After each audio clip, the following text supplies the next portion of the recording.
Welcome to our tutorial about the Thicken tool. In order to execute the Thicken command, we need some kind of surface. Let's begin by going to the Surface tab, activate the Planar Surface command, and I'm just going to create a simple planar surface with 2 clicks. Select the first corner and the second corner. Now back to the Home tab. Activate the Thicken command, it's right here.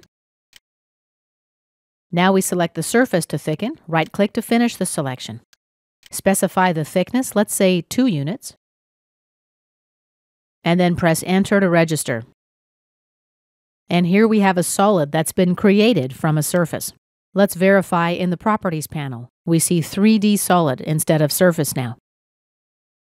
And this concludes our tutorial about the Thicken command.